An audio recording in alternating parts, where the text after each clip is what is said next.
Studio Ghibli, one of the greatest movie-making companies in the world.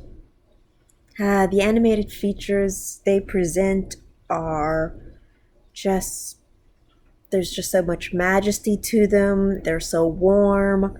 They're that right amount of adorable, endearing goofiness and just, devastating action that, oof. The complex emotions and the rounded characters are all really, really cool.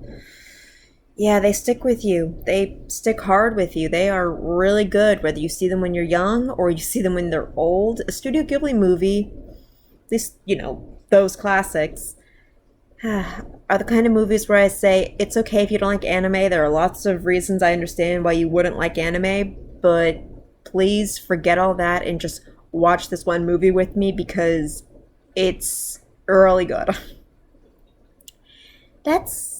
These are the kind of things I say when I want to make somebody watch, I don't know, Princess Mononoke, Spirited Away, Howl's Moving Castle, great movies, great movies. There are actually a couple of Studio Ghibli movies, older and younger than those that I feel like I should watch because those three that I just listed are amazing and there are other really good ones too. But, yeah, there are layers. There are reasons I don't love every single thing Studio Ghibli has ever made. And, pinches of salt. They are made by a Japanese company, and no matter how much manga or anime you watch growing up, you have to always remember that Japan is a completely different country with a rich background that, if you're not familiar with it, can seem strange and just plain weird and silly. But no, taking in that, different cultures have their different reasonings and such, like approaching that with a level head and an open heart and an open mind, I stumbled upon a Studio Ghibli movie that I didn't get a lot of talk. I haven't heard much about before, so I just went in with, just open expectations. Pom Poko. Why haven't I heard of this lovely, lovely movie? It has, a fantastic Mr. Fox over the garden wall plot to it. Some raccoons are living in the forest. They're magic, some kind of folklore, fairy tale sort of creatures. Deep in Japan's spirituality or animalism. Yeah, these creatures, they are living in the forest. They seem pretty happy. Their force is diminishing because, humans are expanding. They're building neighborhoods and they're expanding their cultures and their cities and all that. So yeah, less forest for the animals. And because this is a movie, an animated movie, the animals have an opinion on it and don't want to see it happen. The twist of Pom Poko is that, these raccoons have magical shape-shifting properties. And, you could just, if there was one or two raccoons that knew the right things to say and said, hey, we're changing our order. I'm that rich guy who's building this property. I signed this paper. Let's do it there. If there was a raccoon that knew how to do that, then they would have saved a lot of time. But no, the smart thing about this movie is the ignorance of the raccoons because they are just simple animals. They are not completely ignorant. I mean, they have their own traditions, their dignity, their respect, God, the way they describe the raccoon as a party animal while also being just so caring and giving towards nature, ooh, it hit me hard. There's the scene that kind of throws you off but also entraps you with its beauty where sometimes the raccoons are anthropomorphic and those are the characters you're rooting for.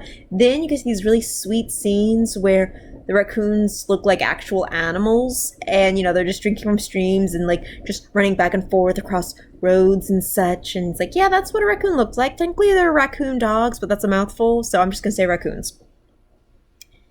Yeah, there are a lot of moments and these raccoons, they don't get how human life works. No, they're working from what their grandparents are telling them how to deal with the problem.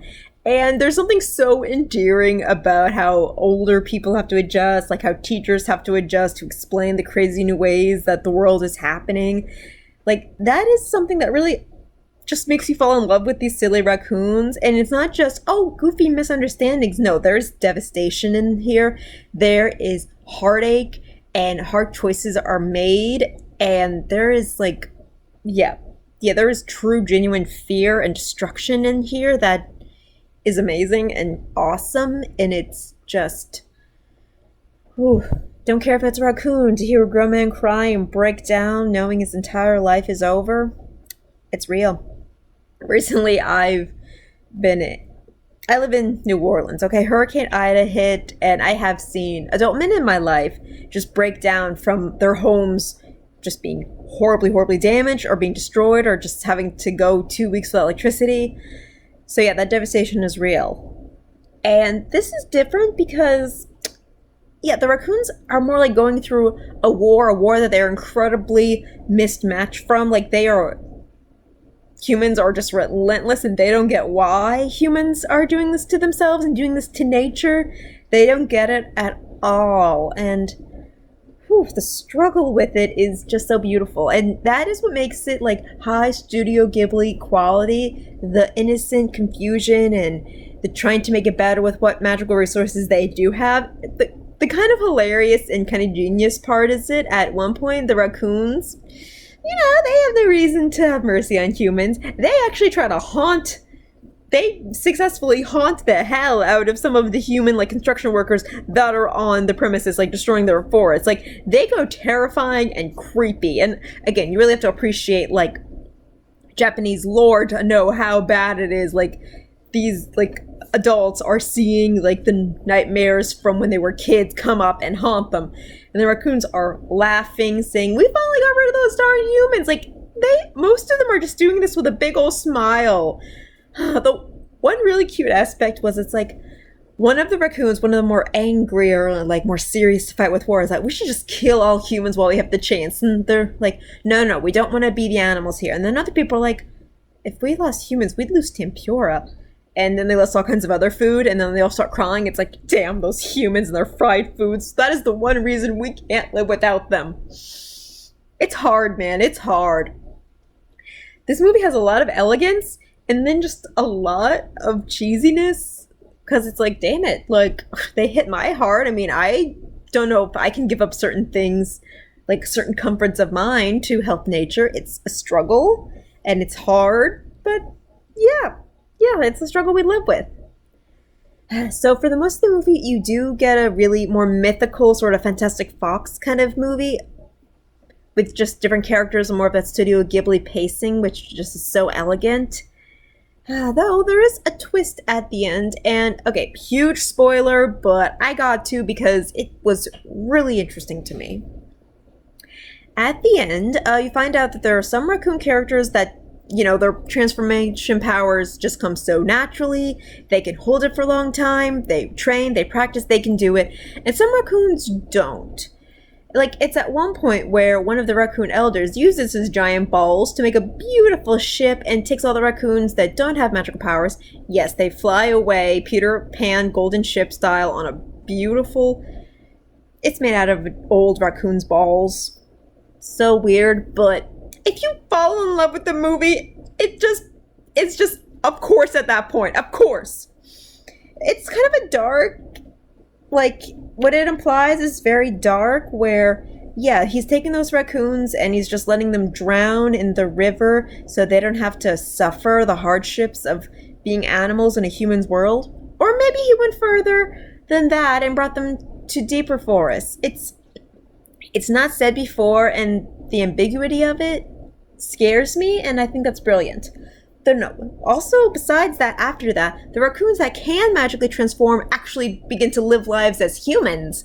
And it's kind of it's a strong bittersweet, because, yeah, you then recognize your raccoon characters in their human forms who are getting jobs, they're feeling the rush, they're saying how they have to eat terrible to make it to work, and they're overstressed, and they're doing things they never wanted to do. It's really hard. Yeah, that exists, and it's just, damn, I feel that, man. It's like, childhood's over, dude. Like, you're doing that. You're in that rat race. It's raccoons to people, but damn, it hit hard. at the end of it, I'm still amazed by this movie. And that is just wow. I would love to show this to other people. For my green heart, climate change is real, sort of. I care about the animals more than your golf course, sort of, that rally. I want to show them this so that their hearts can bleed and they can cry for these animated raccoons as I want to. I do. But I just feel, even the most passionate anime fan, most passionate weeaboo and enthusiasts of the Japanese culture might have a hard time getting past magical raccoon testicles.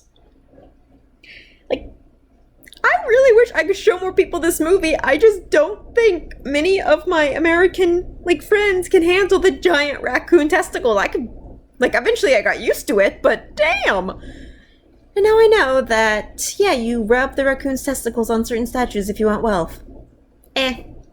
Everyone's got their funny doohickeys, and some people overemphasize other body parts and cultures though they don't need to. So I guess it's truly not that weird. And Americans really are concerned with their testicles too, but wow. Now I understand why this adorable movie with all its beauty and passion don't get as many t-shirts as Hot Topic as it should. But yeah. I will show this to people, children or adults, as long as I prepare them. I think this movie has potential to be more popular. I think it deserves a little more recognition for its beautiful let's protect nature and our own souls aspect. But you gotta prepare people for the giant testicles. I was not prepared. I mean, at first when I saw them, I was like, oh yeah, I read that somewhere about raccoons, and then it's like, woof, again. Then it just gets funny. Then it's like, ew. Then it's funny again, and then it's just part of the movie. You don't question it. But Pom Poko, you are Studio Ghibli worthy, and with all the salt I can muster, I am gonna get you some recognition, boy. I'm gonna get that for you.